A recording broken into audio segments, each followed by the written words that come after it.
y en a. C'est ça. Si on compare, là, normalement, Windsor et Stengus, on disait que c'était des moulins de papier craft. Ouais. Puis d'autres, ben, il y avait du papier journal, il y avait du papier fait, il y avait du papier d'usage domestique, papier monnaie, par exemple, des choses comme ça. Là, il y en a, le nombre de sortes de papiers qui pouvaient exister était peut-être dans les 250 sortes. Ouais. C'est pour ça, mais comme identification, là, pour les Stengus et Windsor, c'était des moulins de papier graphe. Ben, le problème, c'est que on négociait avec la compagnie, puis on se rendait compte que une fois que le pattern a été fait là, dans l'industrie, habituellement, on n'avait pas de problème à régler là, pour dire, bon ben, on va avoir les mêmes choses que les autres. Sauf que dans ce cas-là, ça traînait, puis ça voulait pas. Puis, oui, c'était volontaire de la part de la compagnie, là, parce que moi, ce que je pense, l'analyse qu'on a faite là, à la longue, c'est que la compagnie voulait fermer les deux usines. Mais ça, c'était pas clair, hein? Ils ne disaient pas ça, là. Et puis, il fallait découvrir qu'il y avait peut-être quelque chose en dessous du fait qu'il ne faisait pas le règlement là, que normalement il devait être fait.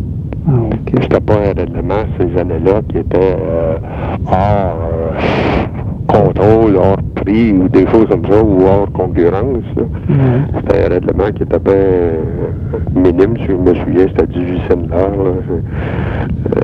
de mémoire. Puis les autres points en litige ou qui pouvaient bénéfices, autres bénéfices, là, c'était pas quelque chose de formidable.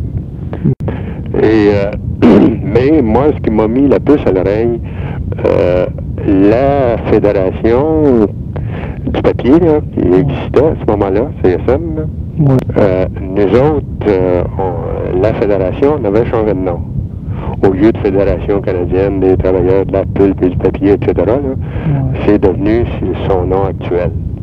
Et le mot canadien était plus dedans, puis bon, c'était la Fédération canadienne des ports du papier. Et ça, il fallait demander de changer ça dans la convention collective, parce qu'on était signataire de la convention collective avec le syndicat. Et même là, ils nous disaient non. Puis ça, c'était pas de leur affaire qu'on change de nom. C'était tout simplement pour nous rendre les choses conformes. On disait, j'avais fait une vérification avec le négociateur de la compagnie que je connaissais depuis des années. Explique-moi pourquoi vous voulez seulement pas accepter que le nom devienne ce qu'on est réellement. C'est ça. Ça tenait pas, là. Il y avait quelque chose. Là. Alors, moi, en discutant avec d'autres jeunes à la CSM, qui avaient un peu d'expérience aussi, qui connaissaient ça, il y a quelque chose là-dedans que je comprends pas, puis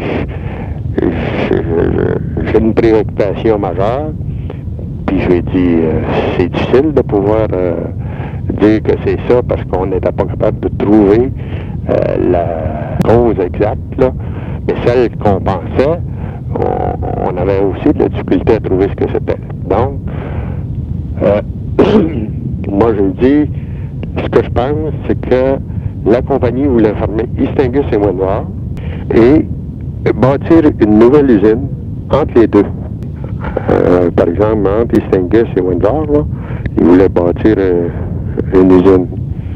Et ça a amené des mises à pied, ça a amené énormément de chambardements. Mais dans cette période-là, on avait des rencontres au sommet et c'est là qu'est sortie l'idée du régime de conversion industrielle. Et ce régime de conversion industrielle représentait à peu près une centaine de l'heure travaillée par employé à l'ensemble des usines de beurre à travers le Canada et formait un fonds.